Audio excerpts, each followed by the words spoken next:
Кейбір сот чечимдерге судьялардын жүрүн турумуна абдан көп наразылыктар бар. Фемиданын кейбір кызматчылары судьялардын көз карандысыздыгын жоопкерчилик катары кабыл алып, адилетсиз чечимдерди чыгарган учурлар коомчулукту тургутуп, адамдарды көпчүлүгүн кабатыр кылууда. Көп арыздар түшүп атат. Айрым судьялар уюшулган кылмыштуу топтордун кызыкчылыгында, ачык айтам, уюшулган кылмыштуу топтордун кызыкчылыгында, чет өлкө жарандарын жана инвесторлордун республикабыздагы мүлктөрүн тартып алуу максатында мыйзамсыз чечимдер чыгарып жаткандарды мына күбө болдубуз. Өкүнүчтүүсү, мындай көрүнүштөрдүн бардыгы мына мамлекетибиздин инвестициялык абалын төмөндөтүп, чет жактан кечүү акчаларды мына бизден качырып атат. Бул жалпы экономикабызга абдан чоң залакка тийип жатат. Мына биз ушундайларга азыр өзгөчө көңүл буруп атабыз. Мен муну айтып атканым, муну эми токтоткула. Урматтуу соттор, бир аеосуз күрөш болот, болбой койбойт. Силер кол тийбестикти башкача ойлобогула. Силер мамлекетти, элди ойлогула бардыңар. Биз мына даярдык стадиясын аяктап, мына укуктук мейкиндикке иштөө мезгили келди. Биз жарандарыбыздын арыздан каттоодон баштап, соттун өкүмү чыгып, анын аткарылышына чейин мына көзөмөлдөө менен болот. Бир көзөмөлдөө болот. Мурункудай көп орусча айтканда беспределдерге токтой баштайт. Бирок бул ушу сот укуктук реформа ишке ашышын биринчи кадамдары жакшы болуш керек, аракеттер жакшы болуш керек. Ошол колуңарда иштеген, бир эле Бишкекте эмес, областта эмес, районго деңгээлге чейин колуңарда иштеген бүт кызматкерлердин баары тең жаңы кирип аткан кодекстерди, мыйзамдарды сот укуктук реформанын негизги максатын билиш керек. Толук билиш керек. Өзүңөр толук билбей туруп, бул реформанын маңызын, ошол кодекстерди, ошол мыйзамдарды жатка билмейинче, колуңардагы иштеп аткан ушул реформа ишке аша турган бүт кызматкерлерди экзамендерди алып, аттестация кылып, алардан талап коймоюнча бул соткулук реформа тез ишке ашып кетпейт. Бул реформадан ишке ашуудан бизде башка жол жок. Ойлобогула, бул тоскоолдук учурап, анан жүзөгө ашпай калса жөн эле кылам деп баардыгын жооп бересиң. Баардыгын жооп бересиң. Бул баардыгына тиешелүү. Мен айтып кеттим, баардыгыңарга. Ички иштер министрлиги, коопсуздук кызматы, жазаларды аткаруу кызматы, экономикага каршы күрөшүү кызматы, улуттук коопсуздук комитети, башкы прокуратура, юстиция министрлиги, сот бийлиги, аткаруу бийлиги и президент аптиешелүү ушу менен иштеп аткан аппараттын иштеп аткан кызматкерлери мына баардыгыңар тең жооп бересиңер. Эгерде реформаны үзгүлтүккө учуратсаңар, жоопсуз калган киши болбойт. Жазага тартыласыңар. Мына айтып коеюн. Бул оңой болбойт. Мына убакытты жетиштүү болду убакыт. 2 жылга жакын убакыт болду. Бирок тилекке каршы бул иштин баары тең биз майда билесиңер, соттук мына реформа кеңеши отургандан кийин, ошондон кийин мына иш башталды. Үй бүлөңөрдүн келечегине кандай кам көрсөңөр, ошондой кам көрүп мамиле кылгыла. Мына бул реформага. Мына силерге жардам катары тиешелүү жумуш топ түзүлдү. Булар иштеп беришти. Тиешелүү баардык силердин кызматкерлериңе республика боюнча чогулуп, топтоп, алардын баарын көчмө жыйындар өткөзүп, аларга түшүндүрүп берди. Бирок ошол жумуш топ кыдырып келгенден кийин көп жерде бул реформага мамиле кагаз жүзүндө, кайдыгер мамиле кылгандар дагы мына бул жерде азыр чыгып атат.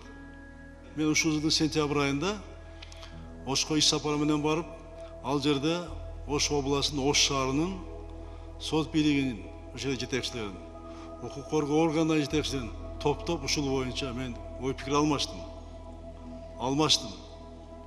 Мына эми ачык айтайын, сентябрда ошол жерде эми ушундай башталат деген, ал мыйзам, кодексте эмне жазылган. Бунун жыйынтыгы эмне болот? Сентябрь айында эң чоң областтын Ош шаарынын жетекчилери билчү эмес. Эгерде биз ушуну ишке ашырсак, бул жарандардын укуктарын коргоо ошончолук жак камсыз болот. Элдин ишеничи биринчи бийлик органдарына, айрыкча сот органдарына болгон мамилеси keskin өзгөрөт. Keskin өзгөрөт. Бул реформаны мына элибиз көптөн бери күтүп жаткан. Көп жыл болду күтүп жатат. Буга кайдыгер карабагыла. Мына 2005-2010 жылдагы революциялар неге болду? Эмне үчүн болду? Реформанын жоктугунан, коррупция менен, адилетсиздик мамлекет таркагандыгынан, укук коргоо органдарынын, сот бийлигинин, уюшкан кылмыштуу топтор менен кошулганы, ошо коррупцияны күрөштү кылбаганы, ошоно чогуу болгону элдин кыжырын келип чыкты. Бул жөн болгон жок. Президенттин тиешеси бар. Ошол революцияга укук органда сот бийлиги, аткаруу бийлиги. Ошону айтылып жүрөт да, тоогурдаган камалып, миллион урдаган миллиарддан камалбайт деп сөз жөн чыккан эмес да. Ошондуктан 2019 биринчи январдан баштап реформалар ишке ашырып баштайбыз. Кайталап айтам, бизде башка күтүп отургудай башка убакыт жок бизде. Ар бир реформа тоскоолдуктар менен, кашыктар менен сөз коштолот. Тоскоолдук реформа болбойт. Мына кече санариптештирүү боюнча дагы мына 1 жылдан бери кандай каршылык болуп атат. Түндүккө кир десе түндүккө кирбей атышат. Бардыгы бир болсун десе кирбей атышат. Эмне кирбей атышат? Үчүн дегенде нар жакта схемалар бар. Ошон үчүн кирбей атышат. Санариптештирүү боюнча. Туура. Реформа кемсиз болбойт. Жаңы кодекстердин мыйзамдарында мүчүлүштөрү бар. Кийин да чыгышы мүмкүн. Алар реформа мезгилинде алардын зарылына жараша. Аларды киргизип атканда алардын жүрүшүндө ошо кемчиликтер чыгат. Ошондо оңдогонго бизге мүмкүнчүлүктөр болот. Бул реформанын жакшы жактары көп кемчилигине караганда. Өтө салмактуу жакшы жагы. Өтө салмактуу. Эң чоң нерсеси мына жазык кодексинде анча оор эмес кылмыштар билесиңер алынып, алар жоруктар кодексине киргизилген. Эми булар кылмыш болуп саналбайт. Буну да айтышым мүмкүн. Мына мурунку олуттуу эмес, мына жеңил кылмыштарга жазага тартып, түрмөдө отурушат, андай толтура. Азыр баягы мурунку велосипед урдаган, телевизор урдаган, тоок урдагандарды айып пул салып, алардын бардыгын тарбиялоо иштери жүрөт. Коомдук жана түзөт иштери жүргүзүлөт. Мына айырмасы эң чоң айырма ушул болот. Жана ошон үчүн айттым, Кашкар Стахановичке участковыйлар тездетип көбөйтүлө, аларды окуткула, алдын ала иштерди ошолор жүргүзөт. Бул илгертен бул болуп келген. Ошол мурунку болуп келген ишти кайра колго алыш керек. Ошедек болуп аткан иштерди участковыйга талап койсо, алдын ала иштердин баарын тең ошолор жасайт. Анан 30 миңге бир участковый коюп койсоңор, анан каяктан үлгүрөт? Ар айылда болуш керек участковый. Ар айылда. Ошого жооп бериш керек.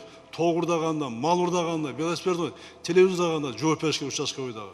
Ошо урук кандай жооп берсе. Эмне үчүн деген айылдагы участковыйды баардык айылга койсоңор, ал билет. Жакшысын дагы, жаманын дагы, кемчилдигин дагы, ийгилигин дагы билет ал баарын. Ар баланы, ар үй бүлөнү билет, участок аралашып жүрөт. Ошолор токтотот. Кээ бир кылмыштардын мөөнөтү азайтылган. Булар эми билесиңер да, бүт категорияга бөлүнгөн. Ошолорду окутуш керек бөлүнгөндөрдү. Булар боюнча да эртең айтышым мүмкүн, мына көп эле гумандашып кетти деп. Бирок биз коомду бир гана жазалоо эмес, биз тарбиялоо иштерин унутпаш керек. Жазалап, соттоп, түрмөгө түзүп коюш жеңил ал. Бирок аны коомду салып, элге салып, тоок урдаган, телевизорду элге салып, айып пулун төлөтүп, уят карып, аны түрмөгө түзбөй алып кала турган адамдар көп да, адашкандар көп да. Мына ушул институт кирип атат азыр. Мен ишенем, буюрса, мына азыркы болуп аткан реформаны биздин коомубуз туура кабыл алат деп. Биз дагы ушул отургандар мына ушуну түшүндүрүшүбүз керек. Бул кемчиликтерди жойсок, мына 1 жылдан кийин бул абдан жакшы мына эффект берет. Бардыгы түшүнөт. Урматтуу укук орган жетекчилери, урматтуу генералдык прокурор, сот бийлигинин өкүлдөрү, аткаруу өкүлдөрү, бул тарыхый миссия бул. Анан жогорку соттун пленуму жаңы мыйзамдарды колдонуу бирдиктүү практикасын түзүү максатында жазык жана жоруктар жөн иштери боюнча соттук практиканы жалпылоого тийиш. Соттук жыйналыштардын бардык залдарын аудио, видео тартуу жана протоколдорду жазуунун техникалык каражаттары менен жалпы ишин тездеш керек. Бул үчүн Бактыгүл Жаныбековна акчаны аябай бериш керек. үчүн деген эртең сот бийлиги дагы ошону менен элдин көзөмөлүндө ар бир сот процессин баардыгы көрүп тургандай болуш керек. Эч качан сот жаштуу алып, экөөчө биригип алып, адам чакырбайт деп үчтөн соттобош керек. Тергөө судья институты мына 1-январдан тартып сөз киргизиш керек. Пробация боюнча өзгөчө буга мамиле кылыш керек. Бул оор маселе. Өз жана министерство, юстицияга өткөзүп берүү туура чечим болуп 20 жылдан. Ошого чейин булар даярдык көрүш керек. Чогуу даярдык.